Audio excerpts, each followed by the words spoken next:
to make it a buildable lot. I believe that the information regarding the purchase and sale agreement would have been helpful for the planning board to fully understand my plan. I want to clear up any confusion in the regard to building a house on just parcel 26, a 5,000 square foot lot, which would not meet the requirements of a buildable lot. However, both pieces together would meet this requirement. The town has declared parcel 26 a surplus, and selling this land would help the town through revenue and taxes. Wilmington has always been where I wanted to live and grow my family. There are many things I love about this town, like starting my day with an omelet from Sunnyside Cafe, or as good as it gets, the fireworks and the carnival the town puts on together on the 4th of July. These are just some of the best memories I have, and I would love my kids to enjoy the same experiences. I want to thank the Finance Committee, the Planning Board, the Selectmen, and the Town Manager, Jeff Hull, for allowing me to present this article today.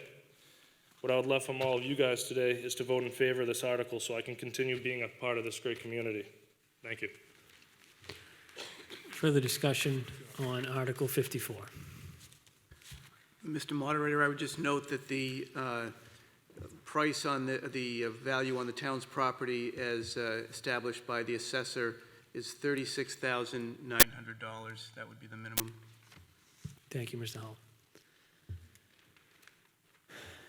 Mr. Paul Millerani, 176 Middlesex Ave. I'd just like to hear from the planning board on this. Mr. Sorrentino?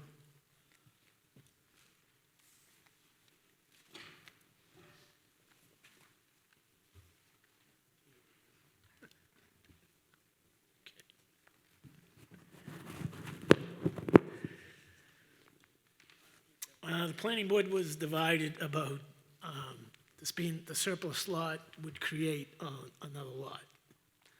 So the vote, we couldn't come to an agreement.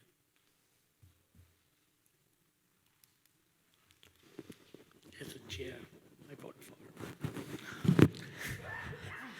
Further discussion on Article 54. See none, we'll call for the vote. If you are in favor of, if you could just make your way to the microphone and identify your name and address for the record, please.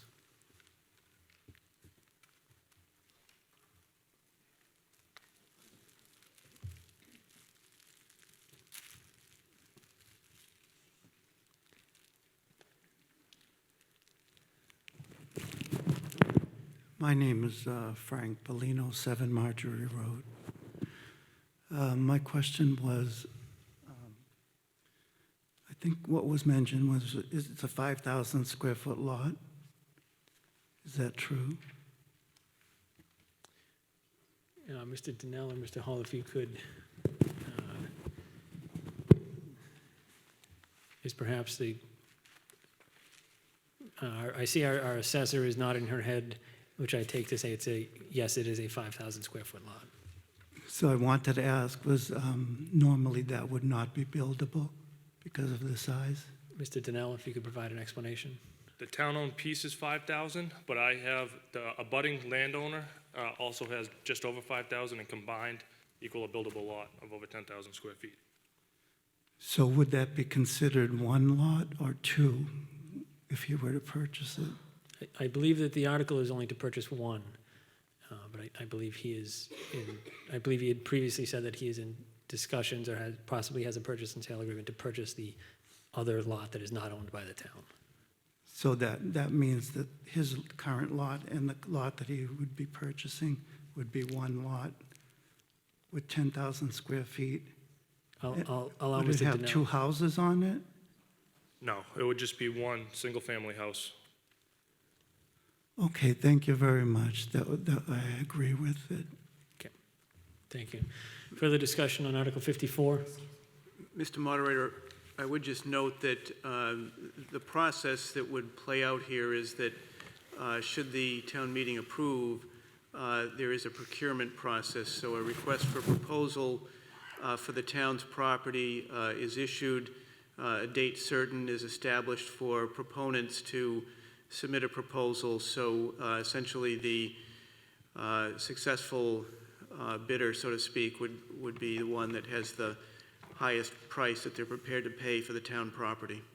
Thank you, Mr. Hall. Further discussion, Mr. Donnell, was that? Okay, so I'll call for the vote. If you are in favor of Article 54, which would be to authorize the selectmen to enter into an agreement to sell, convey, or otherwise dispose of the parcel known as map 77, parcel numbers 26. So indicate by saying aye. Aye. Opposed, say no. Voted.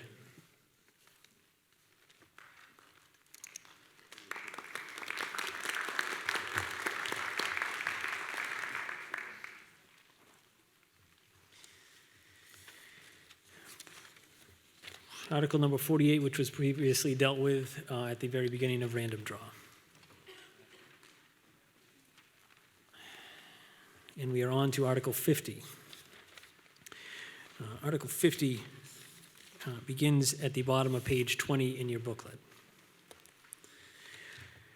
To see if the town will vote to amend section 6.4.4.1 of the zoning bylaws by inserting the underlined language and removing the strike-through language as follows, and to amend section 6.4.4.2 of the zoning bylaws by inserting a new section 6.4.4.2.a as follows, and renumber the remainder of section 6.4.4.2 accordingly, or take any other action related thereto. Ladies and gentlemen, the proposed changes are begin at the bottom of page 20 and continue to the bottom of page 22. The new language is underlined, and there is one strike-through, which is about halfway down on page 21 at the second to last bullet point. Mr. Sorrentino. Thank you, Mr. Moderator. I move that the town vote to amend section 6.4.4.1 of the zoning bylaws by inserting the underlined language and removing the strike-through language as follows, and to amend section 6.4.4.2 of the zoning bylaws by inserting a new section 6.4.4.2.a as follows, and renumber the remaining sections as 6.4.4.2. Accordingly, Mr. Sorrentino, does the remainder of your motion read as it does in the booklet? Yes, it does, Mr. Moderator. I will accept that as the main motion. Is there a second? Motion has been made and seconded. Finance Committee recommends approval of Article 50. Planning Board recommends approval of Article 50. Discussion.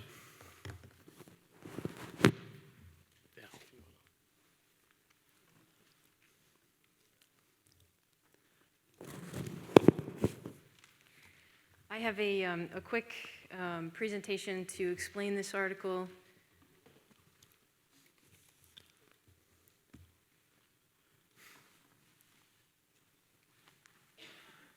Thank you. And you can go to the next slide, actually the slide that has the images on it. So the purpose of this, this article, you can go to the next slide. And then one more. The purpose of this article is to update our general development standards that we have existing in the bylaw.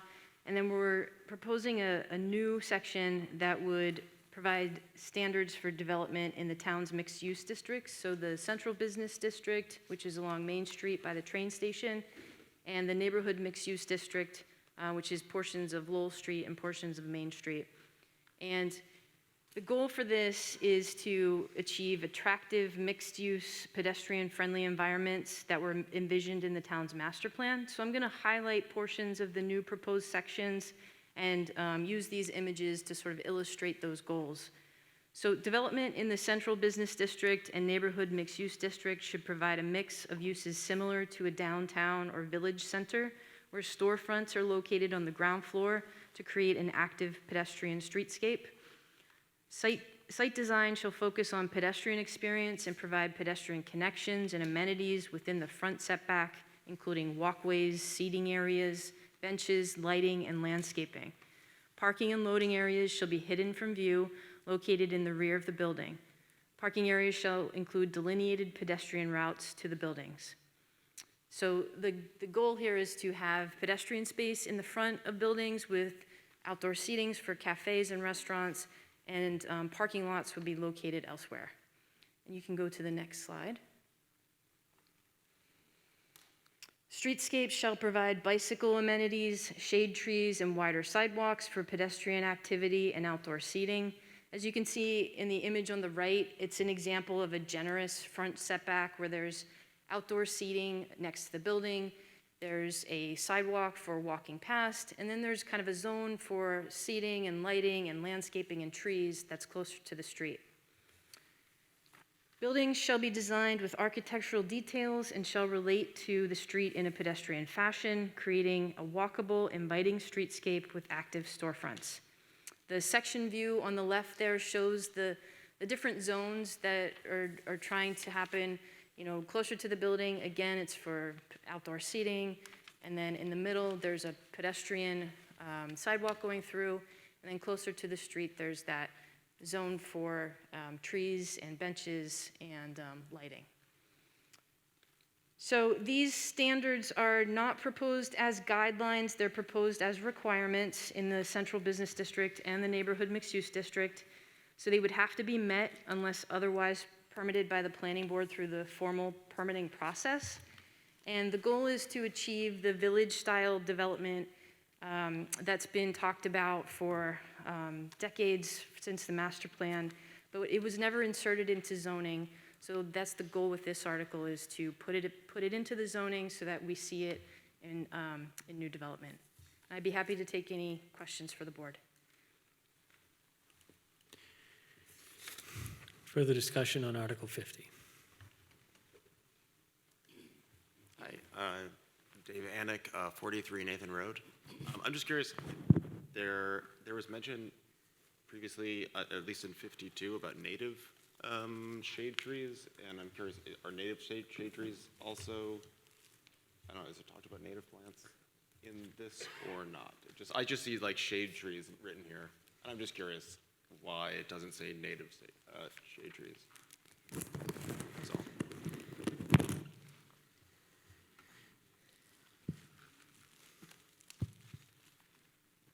Ms. Gingrich. Thank you. So in the previous section, under the general regulations, 6441B, it talks about maximizing the following features. And in that section, it's use of native plantings that are drought tolerant. So that would be sort of a general overall requirement. Ms. Toth, and then to Mr. Fizzolo. Linda Toth, 54 Fiorenza Drive. These pictures are very nice, but Main Street, where are you going to put all of this? Everything abuts the road, even on 129, in that general area. To get that amount of walkways and trees and bike paths and everything, you're either going to have to take land that already exists and move everything up closer to buildings, which negates what you have out here. Is this just for new development, or is this for existing development? Because no matter where I drive on Main Street in Wilmington, that kind of amount of land availability to the buildings is not there. So, I mean, I lived in Reading. They did that in their Main Street, but they had the land already there. The sidewalks were already there. Everything was available for renovation, not development. And I would love to see this in Wilmington, but I just don't see how it's going to happen with the lack of space between building and roadway. Ms. Gingrich, if you care to respond. Sure. So this would be for any new development that would be happening, and it's geared towards the Central Business District. So let's say the corner of 62 and Main Street, the one-story buildings on the corner there. Yeah. Let's say that somehow was redeveloped, so they knocked it down, started over. This would come into play in that situation. The Neighborhood Mixed-Use District is located at the corner of Lowell Street and Woburn Street. The Lucci's kind of four corners there and extends down Lowell Street. So new development in that stretch and on those corners, anything coming in new would have to design their projects to comply with this. Okay, so this would be an area where it would be a tear down and renovation type desire for that business district, not making the present district having to do this in case, you know, they had a fire or something that they had to rebuild. You're not going to make them adhere to this. I think there are certain protections, I believe, that come into play with a fire, so that, we're not looking at those cases. We're looking at a redevelopment case. Okay, Yeah. thank you. Mr. Pizzulo? Rob Fasulo, 28 Marjorie Road. I just want to clarify something Ms. Gingrich may have said, and I might have misunderstood. However, in the neighborhood mixed-use district currently, can a developer come in there and just build a residential building? And are you saying that this will prevent that and force them to do first floor commercial? Ms. Gingrich? So I don't believe I was talking about neighborhood mixed use and uses quite yet. But these design requirements would require active storefronts on the ground floor. And so anything in the neighborhood any redevelopment in the neighborhood mixed use district or in the central business district would need to design their projects so that they have active ground floor uses, unless otherwise approved by the planning board through that process, through the permitting process. So is that a change from what it is now? Yes, that's correct. So right now, they can come in and just build a residential component without a commercial? Just for clarity, that's all I want to know. That's right. Thank you.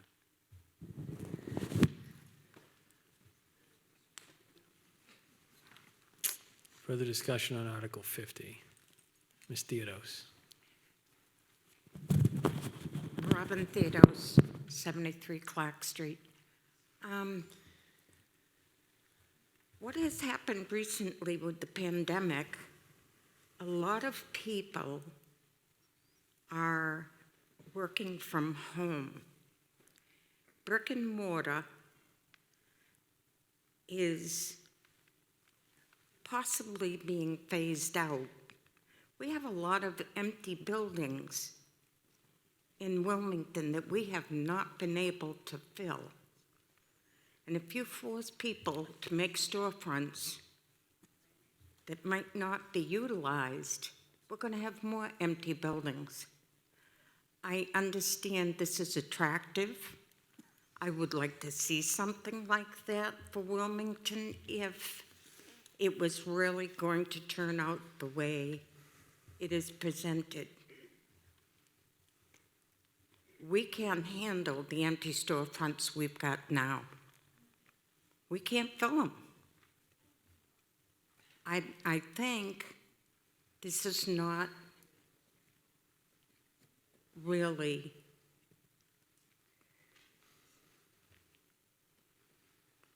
going to pan out in the long run. I have serious concerns. Thank you. All right, further discussion on Article 50. Ms. Sullivan? Thank you, Mr. Moderator. Just kind of a little bit, a comment and a point of clarification. So I was just confused by the exchange regarding whether or not this would change any of the use requirements. I mean, currently now, you could have all residential which has been built in neighborhood mixed use with no commercial component. This article does not change that, correct? Ms. Gingrich? This article would layer onto the neighborhood mixed-use district a design requirement that would require active storefronts on the ground floor. Even so, active storefronts on the ground floor, so that would remove what takes place now, which means that you can come in and just build a residential property apartments, condos, whatever, without commercial. So that what you're saying is this changes that. Yeah, in the neighborhood mixed-use district and central business district, we do in here have the provision that unless otherwise approved by the planning board, so there is an amount of discretion, but the requirement is to have active storefronts, yes. Okay, so the requirement is to have active storefronts unless, under the discretion of the planning board, they decide that a development does not have to have active storefronts. Am I understanding that correctly? Yes, so the requirement is to provide active storefronts on the ground floor unless otherwise approved, as all of these things, unless otherwise approved by the planning board. Okay, because that's a really important distinction in my mind to make, because I'm not sure everybody understood that, and I actually didn't understand it the way that you said it. So basically, it's still the same today as it has been in the past. That is the discretion of the planning board whether or not there will or will not be a commercial component in a development, a true mixed use. I am in favor of these, of this bylaw. I think one of the reasons why we tend to have a problem filling storefronts in Wilmington, not that we're alone, because a lot of other communities have the same problem too, but as far as our curb appeal goes, not so much. And I think we need to start moving in the right direction, to start changing our curb appeal and the aesthetics of the town. Having developments where all the parking is up front is not aesthetically pleasing. Having a place up front that includes an area where the community can meet and have a cup of coffee, or you can sit down at a table and have a sandwich or whatever, that is where we want to be. I don't know, that's the vision I have anyways. So I hope that this body approves this bylaw. I think it's really important for us to move forward and start looking like other communities look, like you actually want to be there. Thank you. All right, Article 50, do we have any further discussion? Seeing none, I will call for the vote. Article 50 is a 2/3 majority, so I would ask that the tellers take their places.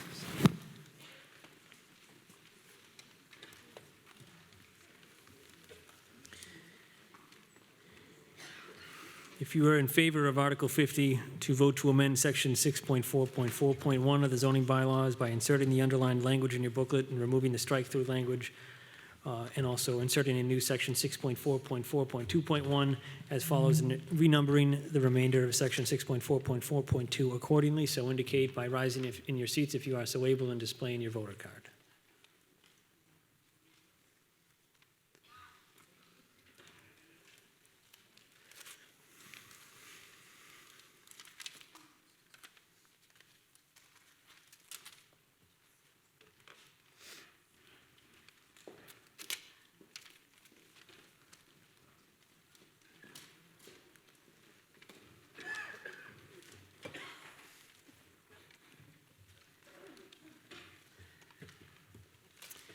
All right, you may be seated.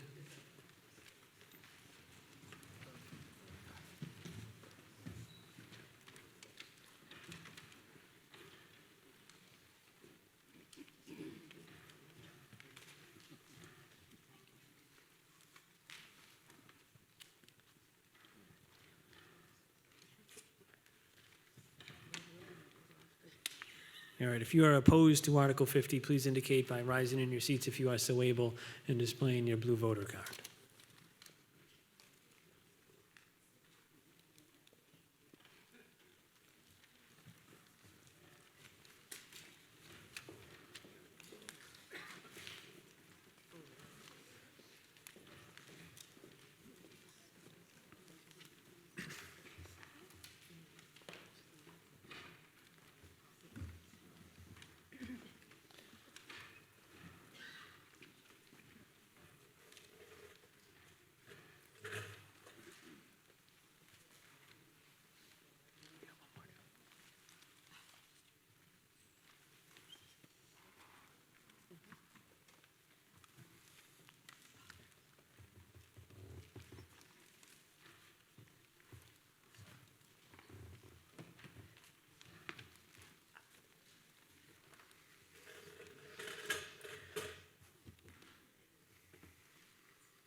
Ladies and gentlemen, the votes are as follows: 84 in the affirmative, 14 in the negative. The measure passes.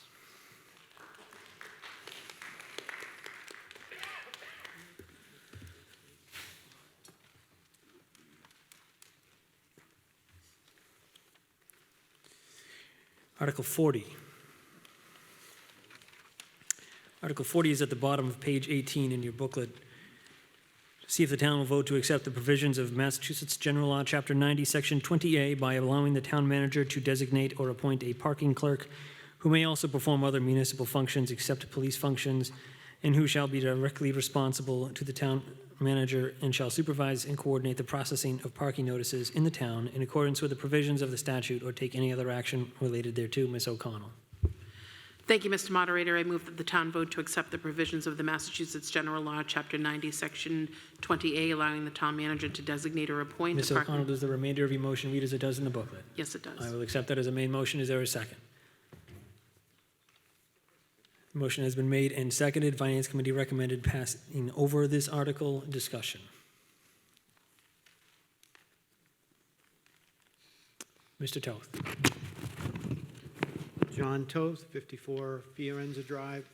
Is this granting, hiring somebody for this position, or just appointing somebody that's already Mr. an Hull? employee? This would be not hiring someone, it would be allowing someone that is existingly in the employ of the police to assume these roles. Further discussion on Article 40. Seeing none, we're going to call to a vote. Oh, my apologies, Mrs. West. That's okay.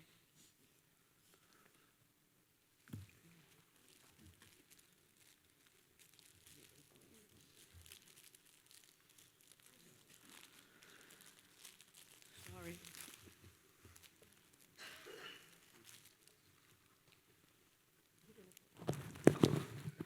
I just have one quick question. If it's a town-appointed person who already works for the town, why was finance against it? Mr. Doherty or any member of the Finance Committee wish to speak to this? Actually, we didn't see a need for it, to be honest with you. So, Okay. Mr. Moderator, Ms. O'Connell. may I have an opportunity to comment as Yes. the maker of the motion? Thank you. So Judy O'Connell, 11 Broad Street.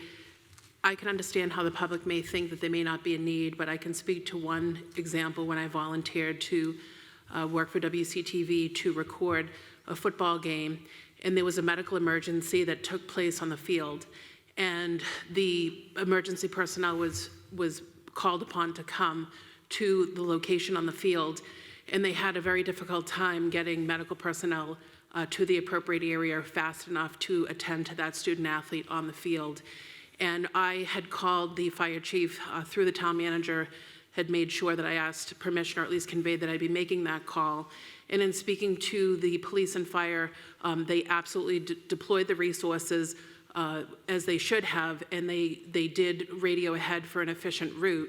But what they came upon were vehicles that were parked in fire lanes in inappropriate spots because people were potentially arriving on time or late to the game or after the fact, and were parked in non-compliant spaces. So this would allow for the town to put personnel out there to engage with the public in an appropriate fashion to make sure that fire lanes and proper egress in and out of, say, an athletic event or another activity are done so appropriately. And this will allow the town to not have certain resources that might be police or fire that should be deployed differently, that they can engage with someone else to fulfill that function. So that's one example that comes to mind for me just recently, why this would make sense for the town. Thank you, Ms. O'Connell. Further comment, Ms. Plowman. Melissa Plowman, 153 Main Street. Can you speak to our current practices around this issue? And is there anyone from police or fire that can give your perspective on that as well? Chief Desmond, if you don't mind.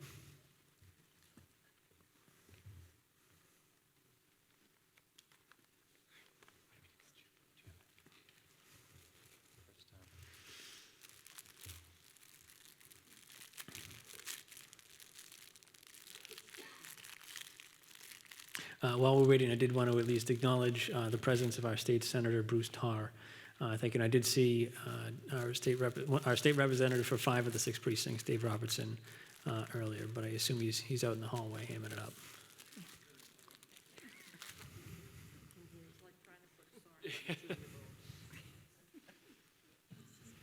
Sorry about this, taking a little longer than I thought.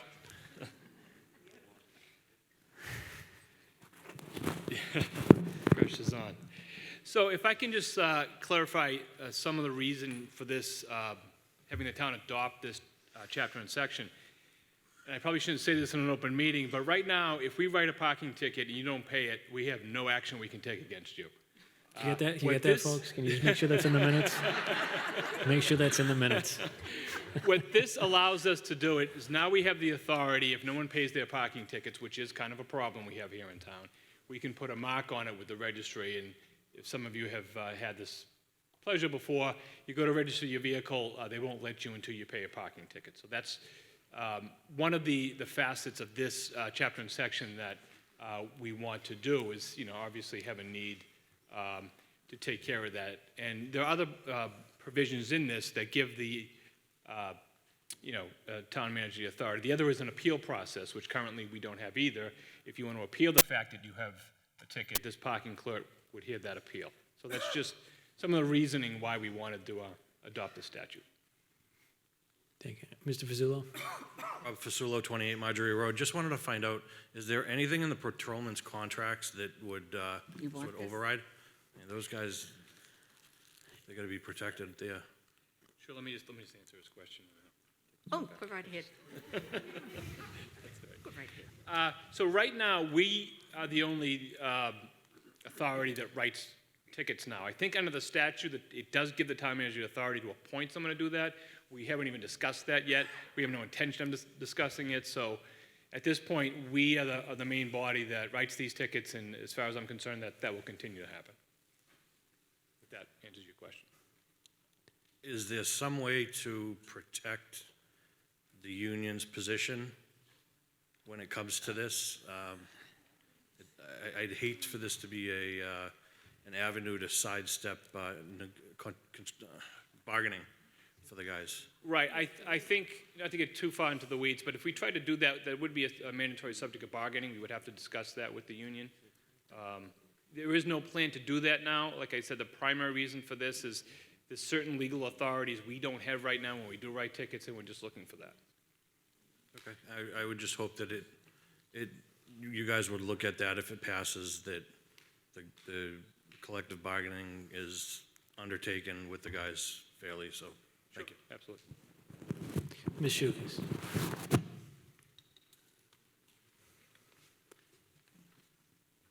Like putting a sock on a kid. 2 years old. Okay, one of the duties I would like to see of this person, if you do, vote them in, please go down and check out the parking lot for the, yeah, sure, I can't even think. Oh, handicap parking. I should know. I go down there, I look for a spot, and I see a couple of teenagers pulling out of a spot. Oh, they borrowed Mama or Daddy's card. Oh, look, we have a card. We can use it. No, you can't. Now, quite a while ago, Wilmington did send someone down periodically to check this out, and they caught a lot of people doing this. Now, I would like to see this as a duty of this person. They don't have to be there every day, constantly, but periodically, it would make people aware. Don't do it. That's all. Thank you, Ms. Shukis. Ms. Manganelli? Thank you, Mr. Moderator. I would like to ask how many tickets we write on a monthly or quarterly basis, and you're saying that we are not able to enforce payment. So what is it that is being done administratively with those tickets now?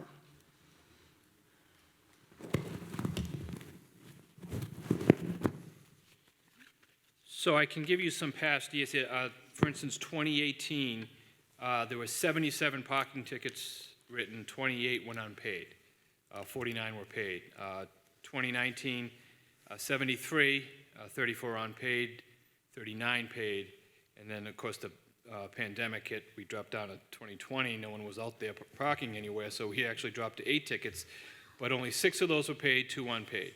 So they basically are held in queue now. The question's gonna be, if we pass this, can we retroactively go back and put marks on these to make sure they're paid?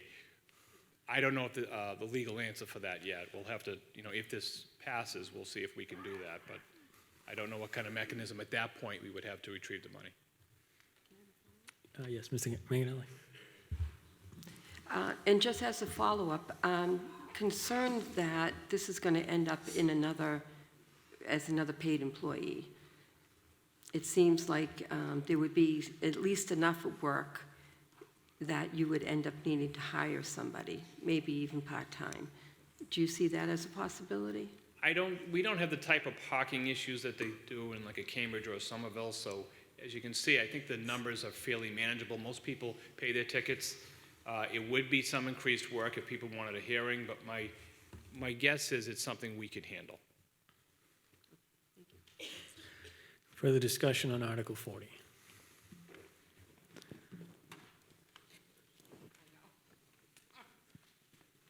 Ms. Theodos. Hi. I don't understand why that person would report to the town manager. I personally think he's got quite a bit on his plate right now. I should think if this person is like employed by the police, that they may answer to the police, and I think the problem is really how do you go about getting teeth to enforce them? That's the issue. How are you going to address it, enforce it? All right, Mr. Hall, What difference is there between you and the police department? Mr. Hall, if you could respond to the issue of such a parking clerk being directly responsible to the town manager. I would not expect on a day-to-day basis to be overseeing the activities of parking clerk. It would be a role that function would report to the police chief or the deputy. So that's not something that I'm going to be directly supervising. I think the point for us is to be able to have some teeth in the parking ticket mechanism. Right now, as the chief has indicated, if someone chooses not to pay a parking ticket, then so be it. There's no recourse. Fortunately, we don't have a large problem, but it does, the lack of consequence, I think, does perhaps give people more license to just park in handicapped spots or do other things like that. Well, I don't think that you should be named in the article unless you're going to do the job. You just said you didn't think you would be doing that. It would go to the police department, which is what I think is the normal route for it to go to. But what is the advantage to have it under your purview if you can't enforce that either? I'm going to go defer to town council to address what I believe is your question. Thank you, Mr. Moderator. Through you, I think it's important to know that the provisions of the statute we're talking about acceptance of a provision of Mass General Laws is Chapter 90, Section 20A, and that statute specifically indicates that the individual would be directly responsible to the town manager. So it's not a local choice. If you accept this statute, that's the procedure that's required. It doesn't necessarily mean that the town manager is going to oversee them on a day-to-day basis, but the statutory language is the language that appears in this warrant article and dictates the process. Thank you. I still feel there's a problem that needs to be addressed, which is you need to be able to enforce it. I mean, how many tickets before you have to go to court? I thought the police were able to enforce tickets.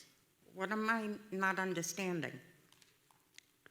I'll defer to Chief Desmond, but I believe, and this is just to correct if my summary is inaccurate, but I believe that accepting the article as written would permit the police department to enforce tickets where previously and currently they do not.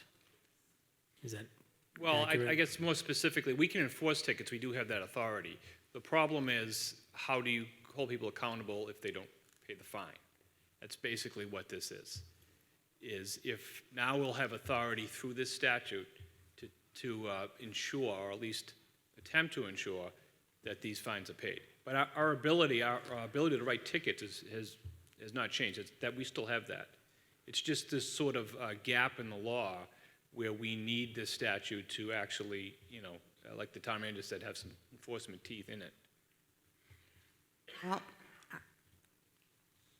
I wish good luck. No matter who handles it, I would like to see this problem resolved. Thank you. Further discussion on Article 40? Okay, seeing none, we'll call for the vote. If you are in favor of Article 40, to accept the provisions of Massachusetts General Law, Chapter 90, Section 20A, allowing the town manager to designate or appoint a parking clerk, so indicate by saying aye. Aye. Opposed, say no. Voted.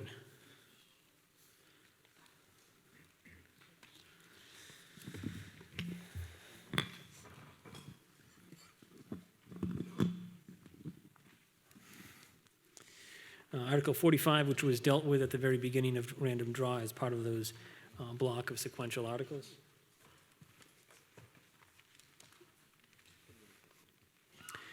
Article 39.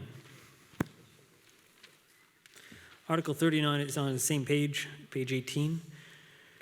To see if the town will vote to accept the alteration of the layout of Lowell Street, a public way in the town, as ordered by the Board of Selectmen, and more or less depicted as the addition to said layout of parcel E1 on the plan entitled Massachusetts Department of Transportation Highway Division Plan and Profile of Lowell Street, Route 129, and Woburn Street in the town of Wilmington, Middlesex County Preliminary Right-of-Way Plans, dated 5/31/2019, last revised 8/6/2021, prepared by TEC, containing 16 sheets, as such plan may be amended or replaced, and as described in that easement recorded with the Middlesex North Registry of Deeds in Book 36151, page 210, said alteration having been placed on file with the town clerk as required by law, and further to authorize the Board of Selectmen to acquire by gift, purchase, or eminent domain, and upon such terms and conditions and for such consideration as the Board of Selectmen deems appropriate, interests in the land included within the layout by such alteration sufficient to complete its acceptance or take any other action related thereto. Mr. De Palma. Thank you, Mr. Moderator. I move that the town votes to accept the alteration of the layout of the Lowell Street. Mr. De Palma, does the remainder of your motion read as it does in the booklet? Yes, it is. I will accept that as a main motion. Is there a second? Motion has been made and seconded. Finance Committee recommends approval of Article 39. Discussion.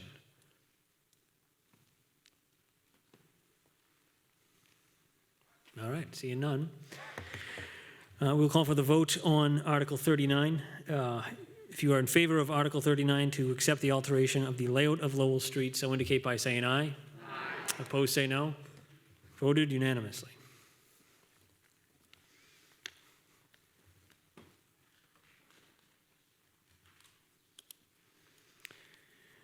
All right, Article 53.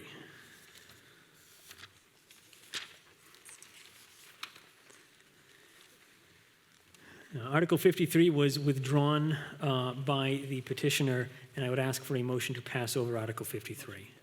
Motion has been made to pass over Article 53, and there's been a second. Discussion. Seeing none, I'll call for the vote. All those in favor of passing over Article 53, so indicate by saying aye. Aye. Opposed, say no. Voted.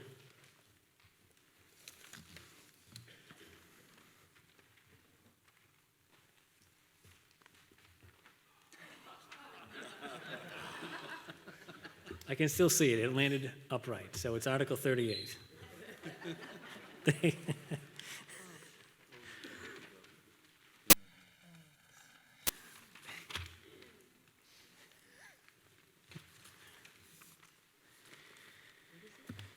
Article 38, to see if the town will vote to authorize the Board of Selectmen to acquire by gift, purchase, eminent domain, or otherwise, and upon such terms for such consideration as the Selectmen deem appropriate, permanent and temporary interests in lands abutting Lowell Street and Woburn Street, and the locations more or less depicted on the plan entitled Massachusetts Department of Transportation Highway Division Plan and Profile of Lowell Street, Route 129, and Woburn Street, in the town of Wilmington, Middlesex County, Preliminary Rights-of-Way Plans, dated 5/31/2019, last revised 8/6/2021, prepared by TEC, containing 16 sheets of the plan, as said plan may be amended, a copy of which has been placed on file with the town clerk, for public way and public way construction purposes, and otherwise for general municipal purposes, sufficient to carry out the Lowell Street and Woburn Street construction road improvement project depicted on the plan, with such which purposes shall include without limitation the construction of public sidewalks, curbing, sloping, drainage, installation and relocation of utilities, and other roadway improvements, and further to authorize the Board of Selectmen to apply for, accept, and expend any donations, mitigation payments, grants, or loans in connection herewith, and to take such actions, enter into agreements, and execute such documents as are necessary to effectuate the purpose of this article, or take any other action related thereto. Mr. Kyra.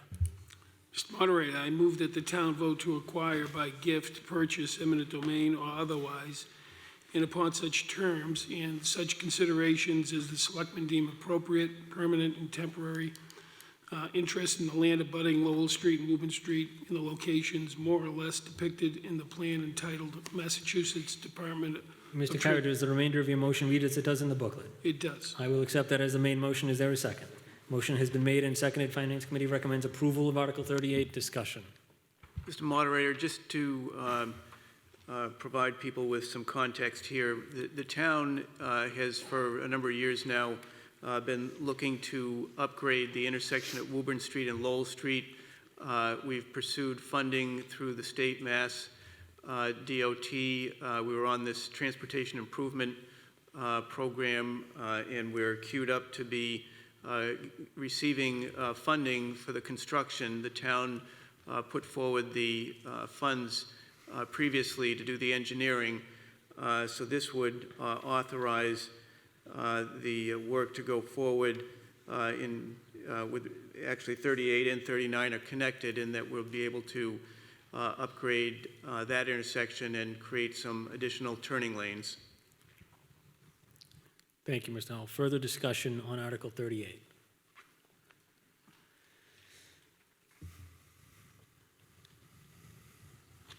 Linda Toth, 54 Fiorenza Drive. Would like to know if this passes, are we going to be notified when this work starts so that we have other ways of getting around that area when we need to be there? There's been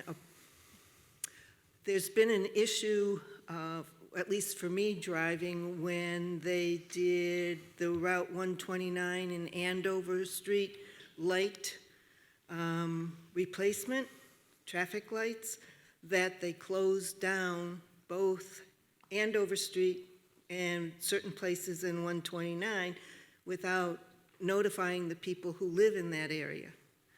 And today, coming here, they had closed the ramp from 125 to 93 with no earlier notification that that was closed, at least when we were coming down here. And if you're going to rip up that section of Lowell Street and 129, that's, I would say, a large intersection for going toward Woburn or 38 Main Street coming off of the Woburn Street. So if we're not notified of when that's going to come in, you're going to have large traffic jams there and irate drivers. Mr. Hull, on the issue of notification to be provided to residents on this and more broadly other projects. And when is it, excuse me, Mr. Moderator, and when would it be starting? So to the first question of notification, yes, notification will be provided, and we do provide notification when projects are in play. In the case of the issue you cited with the on-ramps to 93, that's a state project, but the information was provided to us. We sent it out, included on our website, so that information's out there. In terms of when this is slated to start, it's my understanding the project will be put out to bid in the fall based upon the federal fiscal year, which is October 1st. And the expectation is that the work would begin in the spring of 23. Okay.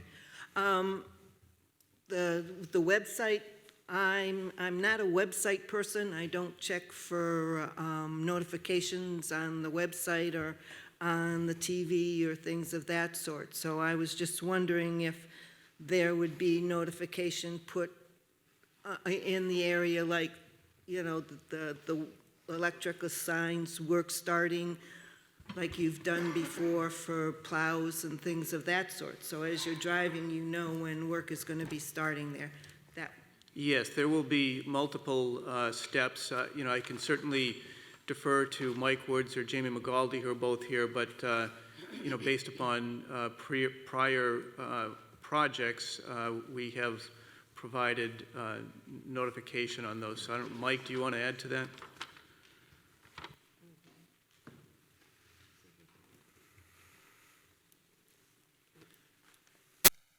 All I can add to that is that we do use all the social media and our website.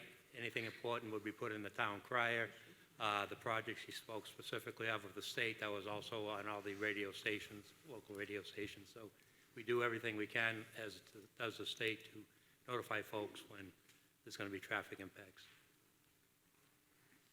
Thank you, Mr. Moderator. Thank you, sir.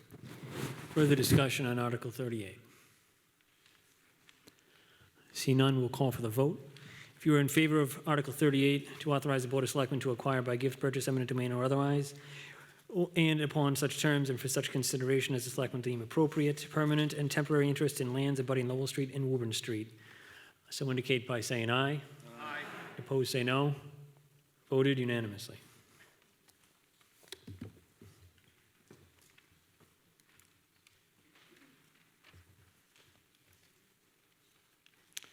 We have a blank piece of paper, so we're gonna set that one aside. We'll figure it out. We have Article 49.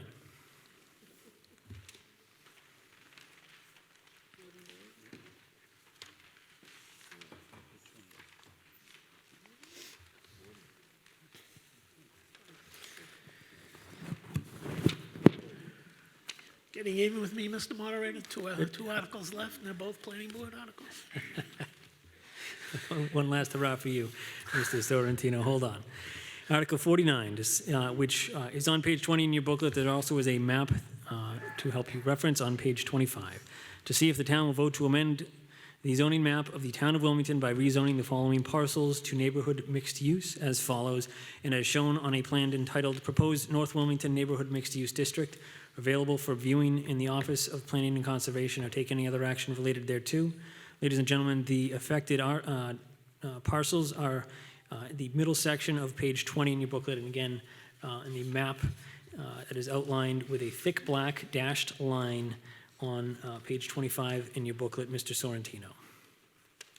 Mr. Moderator, there is a slight change on this reading.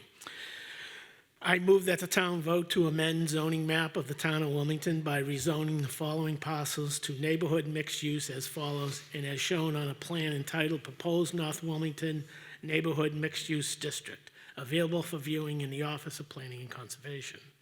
Rezone from general industrial, GI, to neighborhood mixed use, NM, map 79, parcels 29, 30, 31B, 31C, 31D, 31E, 31F, 31G. Rezone from general business, GB, to a neighborhood mixed use, NM, map 79, parcels 11, 28. Map 88, parcel 13. Map 89, parcels 6A, 7, 8A, 10, 13A, 13B.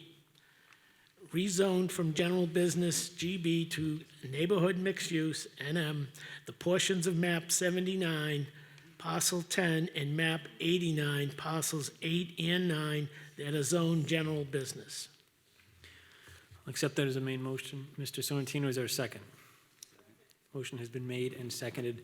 Finance Committee recommends approval of Article 49. Planning Board recommends approval of Article 49. Discussion, Mr. Sorrentino. Go ahead. Pass the bell. All right, Mr. Sorrentino is yielding to Ms. Gingrich.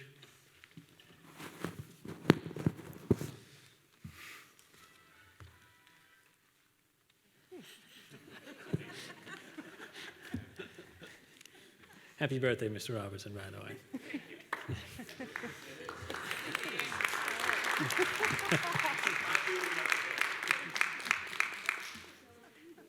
Yeah, thanks. Thank you, Mr. Chairman. So, John, if you could go to the next slide, to the slide that has the colorful maps on it, that would be really helpful. We're on 49. Thank you. All right, so the area that's proposed to be rezoned is along Route 62, Middlesex Ave, from Lubbers Brook on the north side down to Waltham Street on the south side. It's the green and blue areas that you see on this map, surrounded by the purple outline. The green areas are currently zoned general business, and the blue area, the two blue areas, are currently zoned general industrial. So the motion that the chairman read clarified one item for, and John, if you could hit the space bar. There's a parcel at, I think it's map 79, parcel 10, which is the Reading Cooperative Bank parcel. This parcel has two zoning districts on it. It has the green in the front, the general business, and then it has the brownish color in the back, which is residential. So the motion clarified that the proposal is to only rezone that green portion, the business portion, not the residential. The residential will stay the same. So with this proposal, the proposal is only rezoning the business and industrial areas, no residential land. Another clarification, you'll see in the middle of the blow-up map there is a light green parcel with a CB on it, and if you could hit that space bar one more time. So that CB parcel is where the RMV is, and the Dunkin' Donuts is actually circled there. This is zoned central business, and it's currently zoned for the mix of uses that are being proposed in this zoning. So this parcel wasn't included in the rezoning since it already includes the mix that we're looking for. And the CB district actually has lower setbacks. It has a 0 setback line on the side. So if we were to rezone it to neighborhood mixed use, it would make this Dunkin' Donuts building non-conforming. So we decided to leave it out of this rezoning at this point. One other thing to point out on the map is that there is, if you want to hit the space bar one more time, there's a parcel that's starred there, which is zoned general business, the green, and we did not include it. And the reason that it wasn't included in the rezoning is that it's a dwelling. And the planning board thought that this parcel is more appropriately zoned residential. So the plan is to get in touch with the property owner and to talk to them about a future rezoning to residential, similar to what happened, I think it was last year, with 5 Shady Lane across the street was rezoned to residential. So now that we're oriented, if you could go to the next slide. So in the general business district, the green area on the map, the dark green, existing uses that are allowed are retail, office, bank, restaurants, gas stations, car dealerships. And on this slide, you're just seeing some of the existing uses that are in this area that you're familiar with. And then on the next slide, we have the general industrial, the blue area on the map. There's a small area that includes the Shell and the Uptown Deli. And then there's a larger area along Waltham Street that's industrial. And uses that can currently go in that blue-colored district include warehouses, contractor yards, light industrial, and manufacturing. So that's what can currently go in those spaces. But the vision for this area, it's kind of long been envisioned as a mixed-use, pedestrian-friendly node of activity, which was outlined in the town's master plan. And uses like retail, restaurants, small offices, townhomes, apartments were outlined in the plan for areas like North Wilmington. The master plan discussed industrial parcels in this area being redeveloped as office or incubator space, and recommended design standards to keep parking on the sides and backs of buildings to allow for pedestrian amenities and connections. So if you could go to the next slide.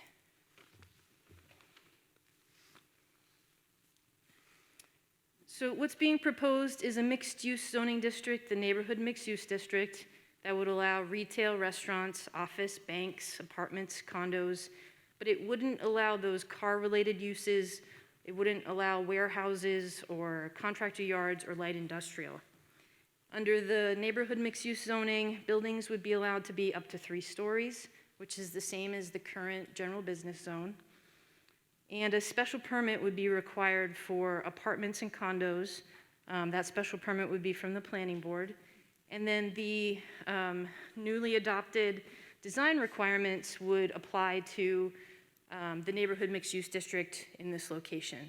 So that Article 50 that was approved earlier would apply here.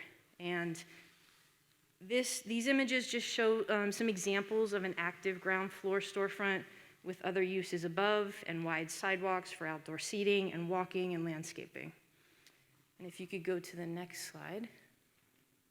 These look familiar, I know. So this slide shows a generous front setback, again with the different zones, a zone for outdoor seating for restaurants and cafes. It's wide enough to provide a wide pedestrian pass-through, and then there's room for landscaping, trees, lighting, benches closer to the street. The context of this zoning proposal is that industrial areas in town are actively being sought after for warehouse space. And the majority of projects that the planning board has been reviewing is for warehouse space. And recently approved was a warehouse for the Textron parcel.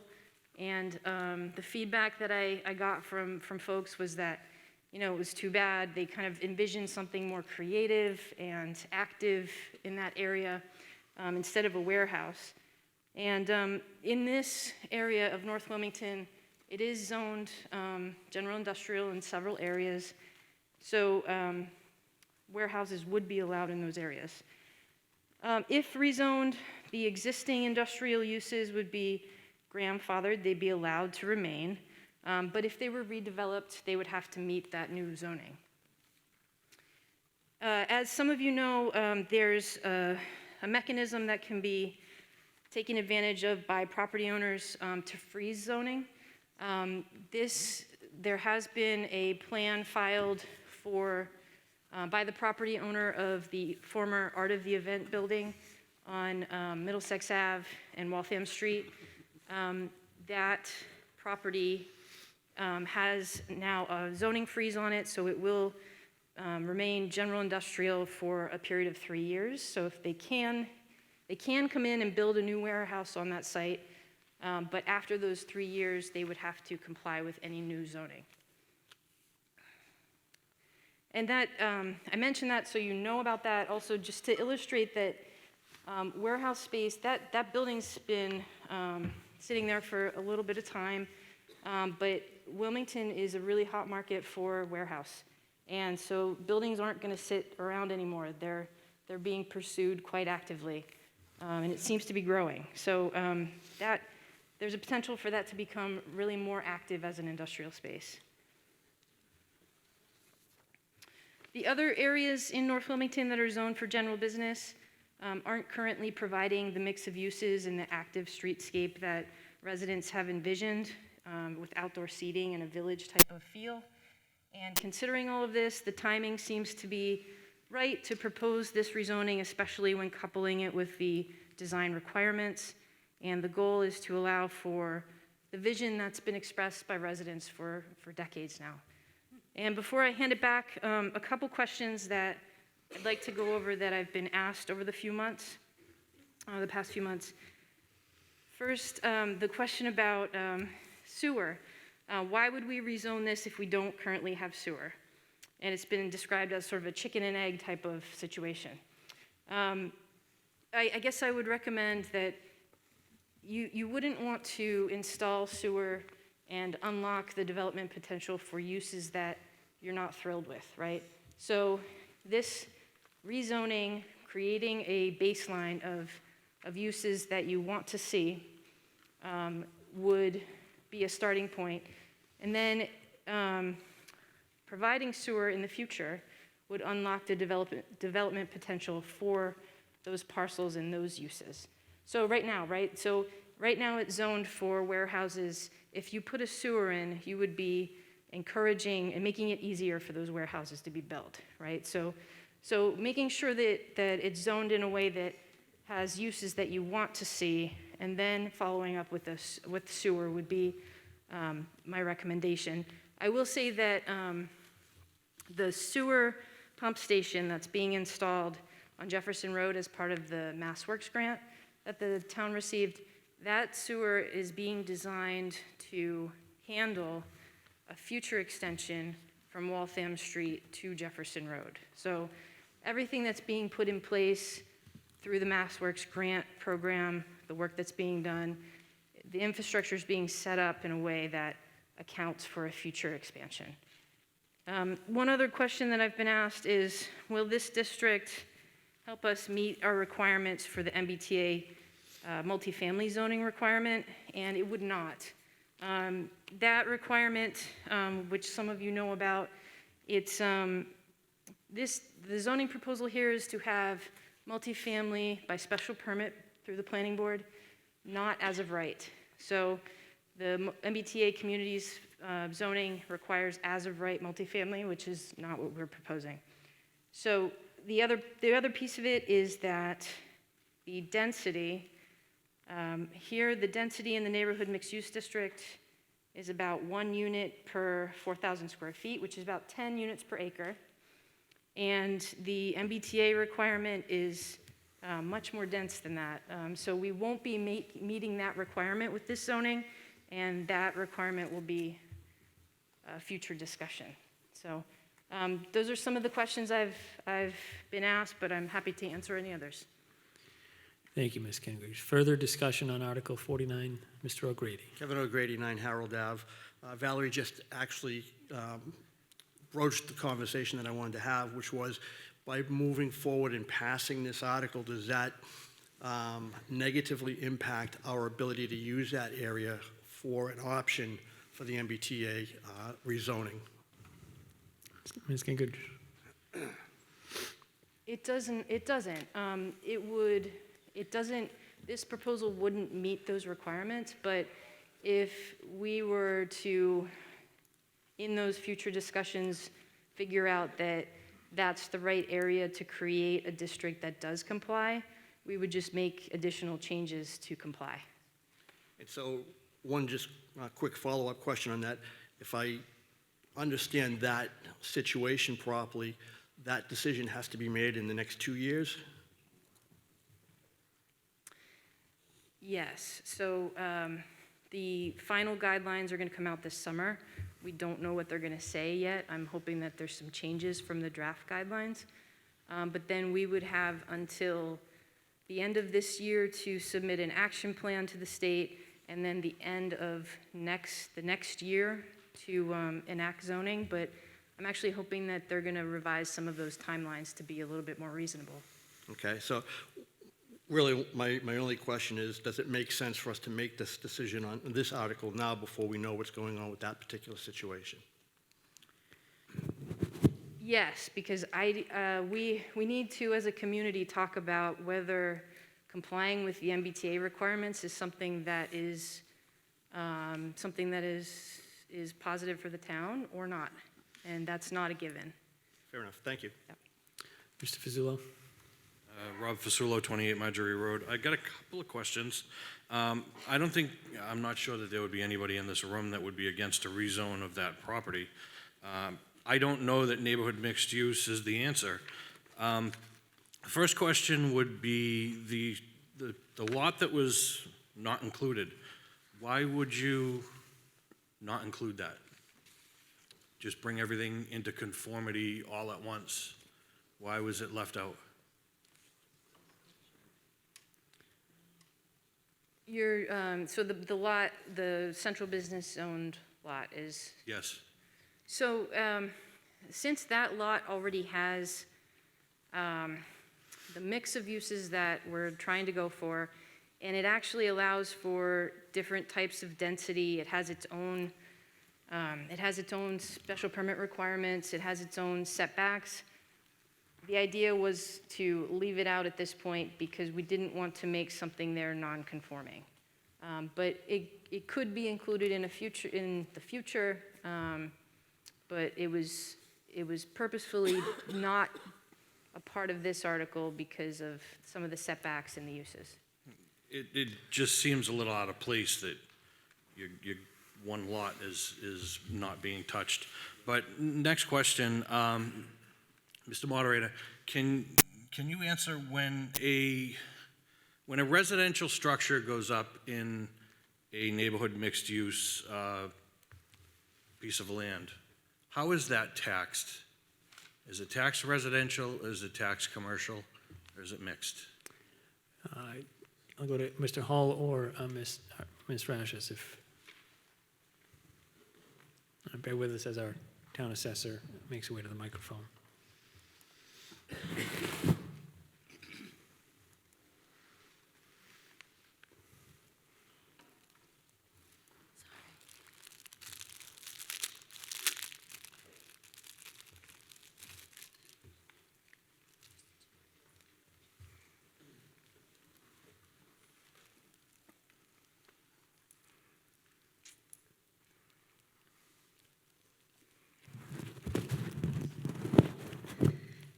So since Wilmington, classification of property, residential and commercial class, we do have a split tax rate. So it is assessed according to use. So whatever the use would be, if it's being, so everyone knows apartment buildings are taxed at the residential rate, even though it may be an income-producing property. It's still taxed at the residential tax rate, and the value is in the residential class. Any commercial use or industrial use is in the commercial class. So a building that has a commercial component on the first floor and residential component on the next floors, is that all being taxed at residential rate? No, it's not. That is considered a mixed-use property, and the value would be allocated accordingly. Okay. I would, so Wilmington seems to be losing a lot of our residential property, commercial property to residential building. I would rather see this, assuming that the neighbors would accept it, something like a neighborhood business rather than a neighborhood mixed use. I'm concerned with the amount of land that we're losing to residential when it could be taxed at a commercial rate. So that's all I have to say. Thank you. Thank you, Mr. Fazzillo. Mr. McCoy? Yeah, thank you, Mr. Moderator. Can you go back through Mr. Moderator, the screenshot that showed the overlay of the colors, I think general business, general industrial, and it said central business district. If we can get to that. Yeah, that one there. Nope. That one there. All right, better. Thank you. All right, hey, is there a bigger one by any chance? I can't even see it. But anyway, just want to see the folks, if you can take a look where it says CB, that's where the registry of motor vehicles are. For the love of me, that got passed about 20 years ago, Central Business District. And what that will allow, and it could someday develop housing. Take a look at all the colors. General industrial, you get the purple, the orange, the blue. I rise in opposition to this, and I'll tell you why. Number one, housing. That is where the money is today. We talked a moment ago about sewer. What are we going to do with it? If this passes, you're going to see that sewer get jacked under the railroad tracks on one side to the other, and that will feed up the whole line to develop this. And I can understand economic development, but the point is, it's going to be housing. If we take a look at all the neighborhood mix, what are we seeing? It's housing. That's where the money is, folks. We talked about what the school population, and was saying 5 years ago, the population at the high school was this, now it's this. You put something like this in there, you're going to max out those schools. That's exactly what you're going to do. The money is in the housing. You know, and I understand people talking about neighborhood mix, and I understand the planning board has the authority, and I used to serve with them many, many years ago, whether they want to keep it housing or they can put, you know, the first floor, you know, retail space, whatever you want to do, nice coffee shops, that's great and everything. But the bottom line is we're going to be looking at 3-story buildings. So when you're driving down Route 62 and you look to the left and you're going to look to the right, you're going to see 3-story buildings. It's going to be housing, folks. That's exactly what it's going to be. Do yourself a favor and vote this thing down. What's so wrong keeping Wilmington, Wilmington? I don't get it, folks. Mr. Moderator, can I comment? I'm going to go Ms. Burns first, and then to you, Ms. Maselli.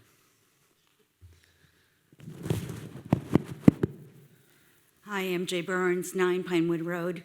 I have to concur with Mr. McCoy. As an abutter to the proposed zone change, this is the 3rd time, if not 4th time, that a warrant of this sort, well, actually, this warrant has come before the town.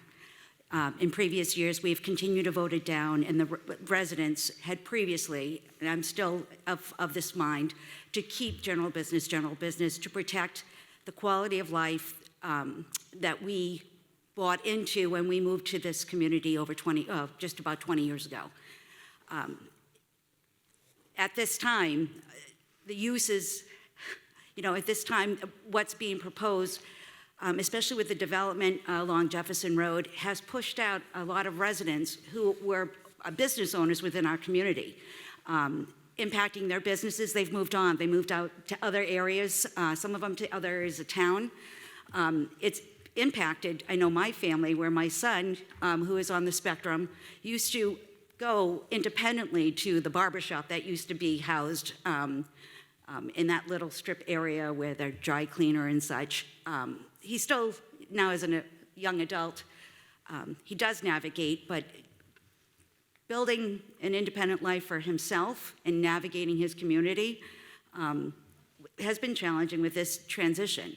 I am not against enhancing the beauty of the area that is North Wilmington that I've come to love, and the community members and fellow residents who own businesses, one of which is the Sicko, who's been here for decades and who is also a town resident that with this new proposed zoning change could push out. I think that's wrong.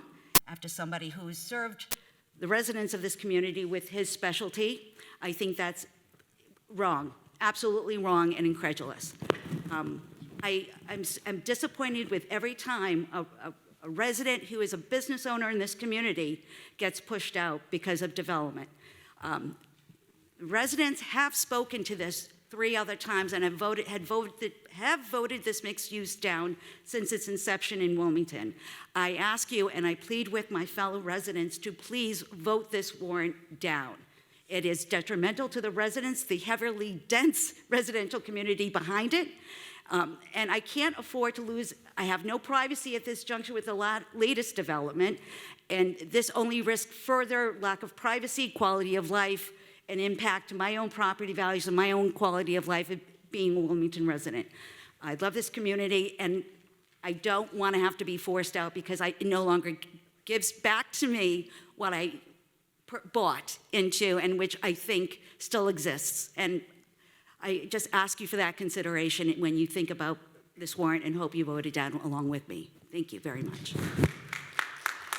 We're going to go to Ms. Muselli, Ms. Sullivan, you wish Yep. to speak, and then Ms. Shukas. Thank you, Mr. Moderator.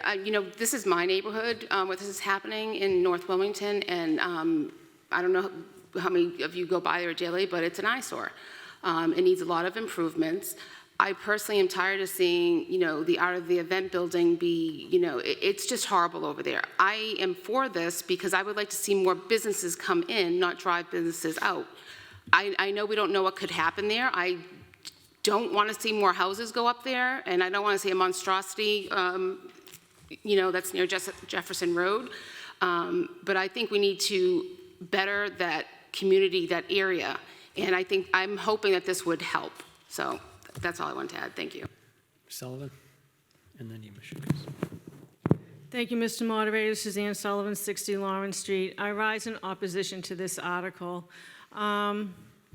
And I asked the planning board, went to the planning board, I asked them not to put this article on and to please engage the public on this matter. All we want is to be involved in the process. We live there. We weren't consulted. And I'm sorry, but I think that's egregious. When you want to do a large rezone like this in a neighborhood like North Wilmington, don't you think that you ought to include the people that live there in your decision making and ask them what their opinion is? This is just a blanket rezone, just like what's down on Lowell Street, okay, what Lowell Street and Main Street was and is. And there's been a lot of monstrosities that have been built there. And one of my problems that I have with this, and I'm not against a rezone in North Wilmington, I welcome it, I want to see it, I'm willing to work hard to come up with a vision for that area that everybody wants, and it's been dismissed. I will work with the residents in that area, I'll work with the planning board, I'll do whatever it takes for us to fulfill the vision there. But in this article here, there is no guarantee that there will be commercial development. The planning board gets the discretion to decide whether or not it will be multifamily or whether or not it can have a commercial component. It's their discretion. And I'm sorry, but when you look at Lowell Street, how many developments have been built so far on Lowell Street that have a commercial component? They're all residential, multi-use, multifamily, not multi-use. And I'm sorry, but I don't want to see that in North Wilmington. We already have a nice neighborhood. I want to see mixed use. And I asked the planning board not to bring this article forward. I'm going to ask the planning board again tonight. Don't let it go down in defeat. Don't let it pass. Do the right thing and work with the community and do what the community wants, not just some blanket, easy, low-hanging fruit that you think you can get past at town meeting. We deserve better. Thank you. All right, I'm going to go to Ms. Shukas and then the individual in back. Joanne Shukas, 7 Cedar Street.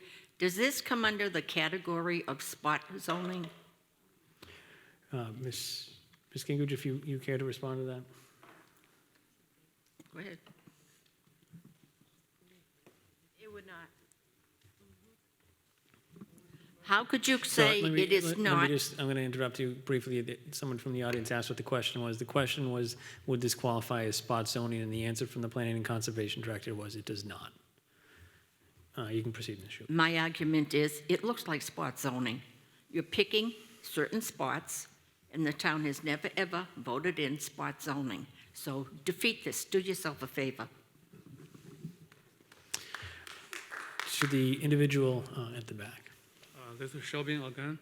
I live on Sprucewood Road, pretty close to the zones done by this article.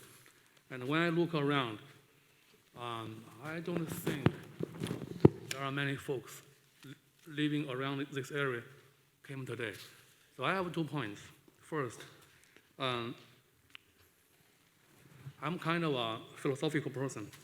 For me, this is a very important matter, and I think it deserves another separate discussion in a more, by a wider, involving more people, and it deserves a deeper deliberation and a deeper discussion. This is the first. And another is the GI, the General Industrial Zone. My point is that the GI, I would support to convert the GI to GB, but not to convert GB to mixed use. Thank you. I don't know if Ms. Gay, would you care to? Mr. Sorrentino, I'm going to go to you next, and then you, Mr. West. Mike Sorrentino, 1 Curtis Street, Chair of the Planning Board. I just want to address a couple of things we said. It is true that we've tried to rezone this in my 23 years. It is at least 4 times because it's not a good-looking area. And there is a lot of industrial there that we're worried about how it's going to go. And we try to mold to, what the market wants. But I do really want to address the disingenuous statements that the public wasn't involved. That is ridiculous. The public is always involved. No one's ever come to a planning board meeting and could not speak. If anything, I get criticized for letting too many speak and let the meetings go too long.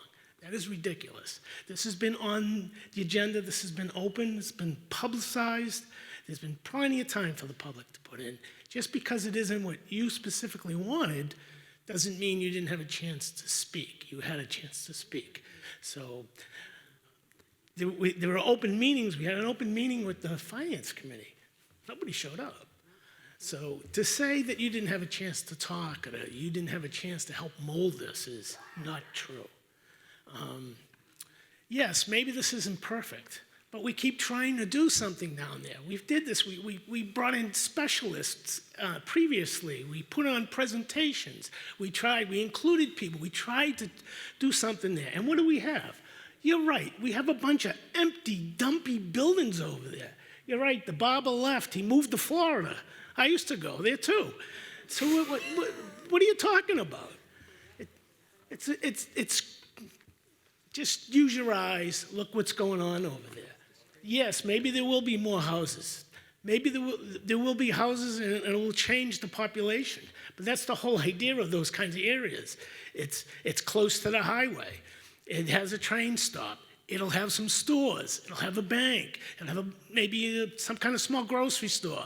That's the whole idea. What would you rather do? Have another truck development come in? We just had a warehouse come up in Fordham Road. We just had the one at the Textron. That's what's going to come. That's what's going to come there because it is industrial. So this is trying to make a change and to blend it in. Please vote in favor. I'm going to provide an explanation.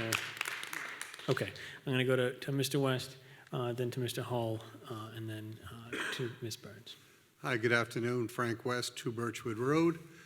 Is it possible to show Article 50 on the screen? Because I want to show what the landscape could look like. You've got pictures of 3-story buildings on both sides of the road.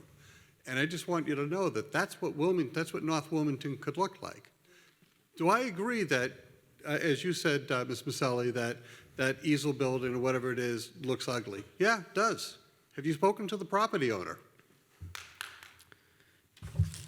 Through the moderator, no, I have not. I'm speaking as a resident as I made that comment, and I'll speak as a select person as well. I am for this article. I don't care if it's an unpopular vote. I live in that area. I don't want to see any more warehouses go up. And I'm tired of seeing all these big trucks flying up and down 62. The roads are a mess. I support it. And it doesn't mean that, you have to like the way I support it, but no, I have not spoken to that. They're having a hard time. I'm involved on the economic development. They're having a hard time filling that. They put a freeze on their zoning. And again, I apologize for singling you out, but the comment that I'm making is, we talk about these buildings. Are half of them ugly? Yeah. Karen and I own a real estate building that was built in the 30s. We're trying to fix it up. People, places, if you give a commitment to these companies and to these owners to say, look, we can fix, we'll work with you, town, work with them.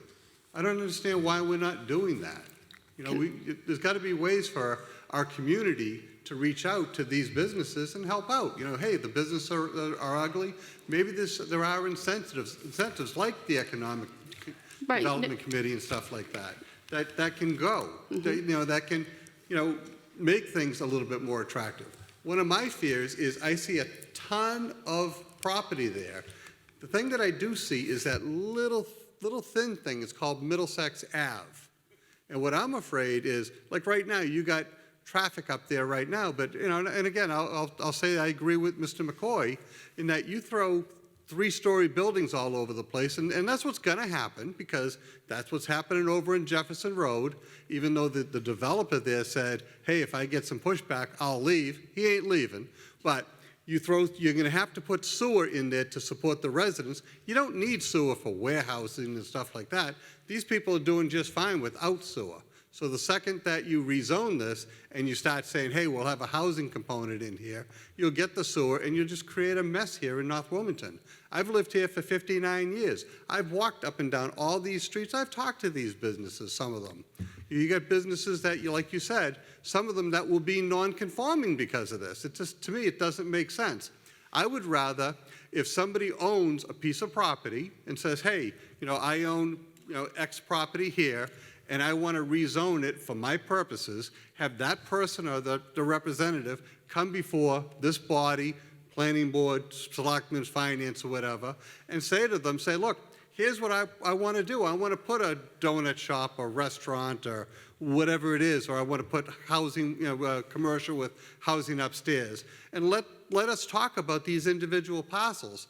To wholesale do this, and then you get the T on top of it that's going to say, hey, guess what, guys? They just offered this for neighborhood business. And now the T's going to come in and say, we're not going to do the 10 units per acre. What does the T want, 15 or something like that? I know what I would tell the T, but that's besides the point. I'm getting kind of disgusted with the T anyway for another reason we won't get into. But I guess the bottom line is, ladies and gentlemen, it's late. I apologize. I would ask the motion to withdraw this article. Can I do that? Is it legal? Are you making a motion to withdraw the article? Well, what do they call it? Pass over the article. So that would be a main motion, and I'm just going to clarify, Council is nodding his head in agreement. So right now we have a main motion to adopt it. If the vote were in the affirmative, it would be adopted. If it was in the negative, it would accomplish the same as a motion to withdraw, which would be to defeat the article. because my comment is, I would like to do an article to pass over. The planning board, like you said, guys, it's not perfect. You probably may or may not ever get to perfect, but if there's a way to get, more public involvement in this, and I agree, that you have your meetings and you put agendas out and this, that, and the other, but, I'm just going to end it. I'd like to make a motion to pass over this article. I think the motion to pass over is actually improper within discussion on a main motion itself. So, Okay. A motion to pass over would accomplish the same as a vote in the negative on the main motion. Okay, then I would just hope that the residents here would vote in the negative to defeat this article. And again, I'm saying not, when they defeat this article, I'm not saying to defeat it for forever, but I'm just saying, hey, look, maybe there's ways that we can work within the parcels or something like that through the planning board and conservation and all that to come with future articles that might help us. Okay. Thank you. Thank you, Mr. West. I'm going to go to Mr. Hull, Ms. Manganelli, and then Mrs. West. I'd just like to, first of all, suggest that it's not productive, quite frankly, to vilify the planning board, those that have been trying to make some modifications to that area. Second of all, I think it's unfortunate that this fear is being used as a weapon here to scare people into doing nothing. Certainly, there is a measure of uncertainty anytime you propose a zoning change, but if folks are satisfied with the condition of that area now and you want to see more truck traffic, then stick with what you have. I guess the thing that's a bit frustrating is to hear people over time grousing about that area and why doesn't the town do anything about it? And then when we try to make efforts like this one, and we get accused of not having enough public outreach. When Valerie first started here a number of years ago, she made an effort to engage people, and there was I guess a conspiracy of sorts, and people refused to engage. There have been a number of public meetings that people, for whatever reason, don't attend. So to suggest that these efforts have not been put forward in a public forum is simply not true. But I guess bottom line, if you're satisfied with the way things are and you want to see more warehousing, then vote this down. All right, Ms. Manganelli. Thank you, Mr. Moderator. So we all agree this place is an eyesore. Seems to me, listening here this afternoon, the choice is between, do you want apartments, potentially with small businesses, or do you want warehouses? I'll take apartments any day, than to see that area built up with warehouses, which you will never, ever get away from. This action continues to kick the problem down the road. I am sick and tired of hearing about this area and all the complaints that people have, and what will end up happening is we'll do nothing. And then we'll have some horrific development there, and we'll have super trucks flying around our roads, and it's too late. The time is now. Vote this article in, help the planning board work on it to make it what it should be if it's not exactly what we want right now. But stop making excuses, because we're all going to end up in Warehouse City. Thank you. I'm going to go to Mrs. West and then Mrs. Burns. Karen West, 2 Birchwood Road. I'm hearing what you're saying, and I agree. The area down there does not look pretty. But to take what used to be a very small, quaint town and a very nice town and turn it into a city with businesses below and houses above, tenement housing, 3-story buildings lining the streets with a soccer field next door, so when the kids run to go play soccer and the street is full of cars, nobody can get around. I've had a lot of trouble getting out onto Shady Lane, out onto 62 from Shady Lane at times. And if that entire area becomes all condos, the traffic is going to be horrendous. That is only a single road on each side. I do agree that we need to do something. And maybe one of the answers is to talk to the owners of those buildings. Find out, why are your buildings, why are you not maintaining this property? Why are you not doing anything with this? Maybe the businesses do need help.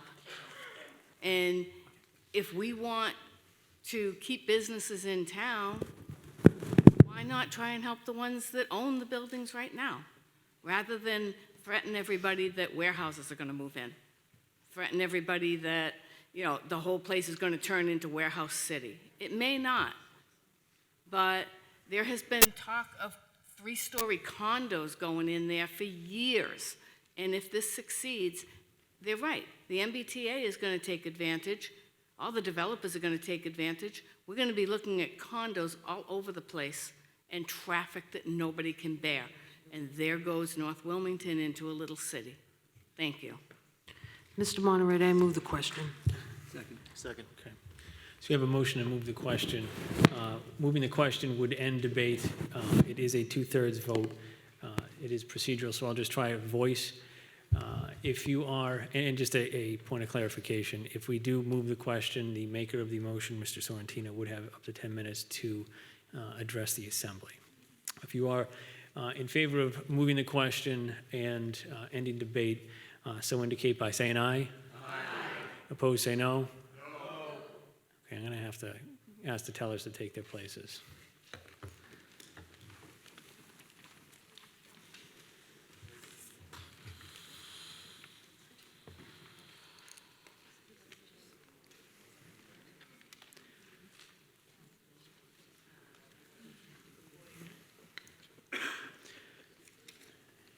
If you are in favor of moving the previous question and ending debate on Article 49, please rise in your seat and display your blue voter card.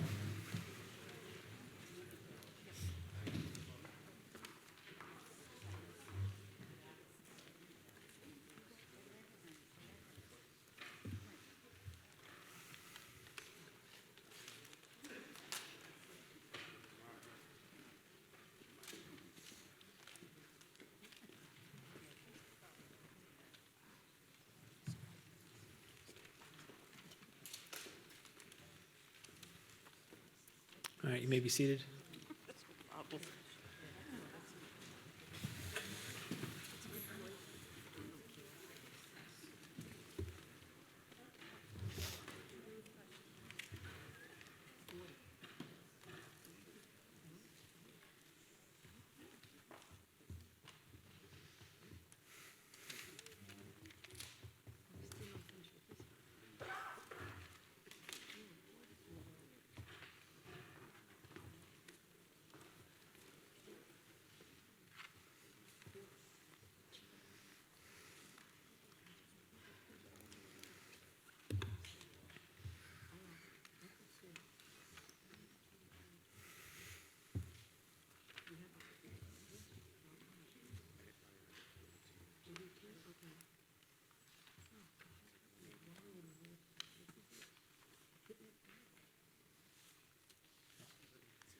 If you are opposed to moving the previous question, please rise in your seat and display your blue voter card.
On the vote to move the previous question, the vote was 69 in the affirmative, 10 in the negative, so the measure does pass. So the question has been moved. The maker of the main motion, Mr. Sorrentino, now has up to 10 minutes to address the assembly. Mr. Sorrentino, you may yield your time if you so desire.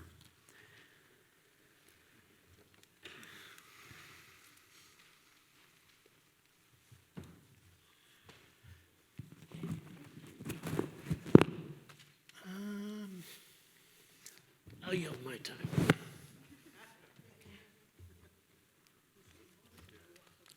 Are you yielding to somebody else, or are you just, you good? All right. This is a rezoning article, so with apologies to the tellers, I would ask that you retake the positions that you are in, because we will do a standing vote on Article 49. If you are in favor of Article 39, to amend the zoning map, 49, it's been a long day. 49. To amend the zoning map of the town of Wilmington by rezoning the parcels as made in the motion and discussed at length to neighborhood mixed use. So indicate by rising if you are so able in your seats and displaying your blue voter card.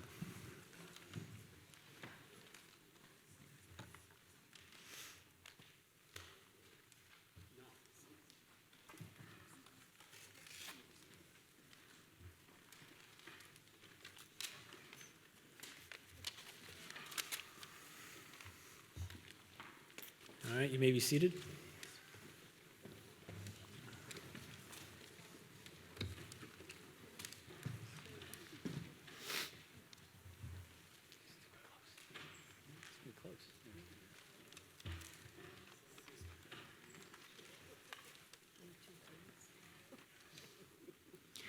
All right, if you are opposed to Article 49 passes, please rise in your seat if you are so able and display your blue voter card.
Ladies and gentlemen, the vote on Article 49 is 54 in the affirmative, 38 in the negative. This does require a 2/3 majority, so the measure fails.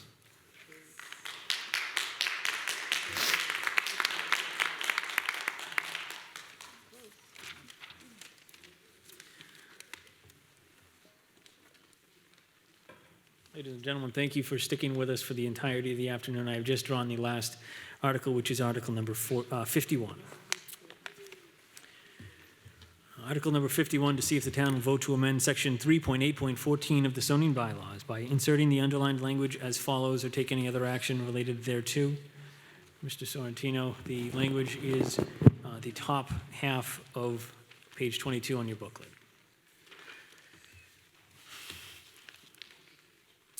I move that the town vote to amend Section 3.8.14 of the zoning bylaws by inserting the underlined language as follows.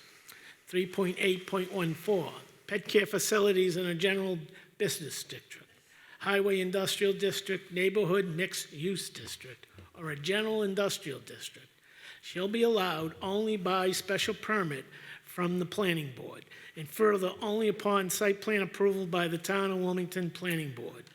Pet care facilities shall also be subject to the following minimum special permit criteria. Use to be allowed in the general business district, highway industrial district, neighborhood mixed-use district, or a general industrial district only. Pet care facilities shall have a minimum 3,000 square feet of area inclusive of all floors dedicated to any use allowed by this section and exclusive of any exterior area. Such use shall be subject to any and all rules and regulations as may from time to time be promulgated by the Board of Health and further subject to the approval of the Health Director. Thank you, Mr. Sorrentino. I'll accept that as a main motion. Is there a second? Motion has been made and seconded. Finance Committee recommends approval of Article 51. Planning Board recommends approval of Article 51. Just to point out, there was a scrivener's error on the third line down in the proposed article, or section 3.8.14, where it reads, your booklet reads, by special permit from the planning board, and Mr. Sorrentino's motion corrects that to by special permit from the planning board. The underlined new language is the first subparagraph beneath that 3.8.14. So again, we'll go to discussion. And Ms. Gingrich, I believe you have a presentation. Just a quick explanation of this. When there were changes made to this article last year, pet care facilities were allowed in the industrial districts. There was just really an error that in the first paragraph, neighborhood mixed-use district was included in that first paragraph, but it wasn't included in the second portion. So we're just adding that in. It's really just correcting that error. Further discussion on Article 51. All right, we'll call for the vote. It is 2/3, but we'll try and do it by voice vote. If you are in favor of Article 51 passing, which is the language that is included in your booklet, so indicate by saying aye. Aye. Opposed, say no. Voted unanimously. At this time, I'd entertain a motion to dissolve the meeting. Motion has been made and seconded. All those in favor say aye. Aye. Opposed, say no. Voted. Have a good one.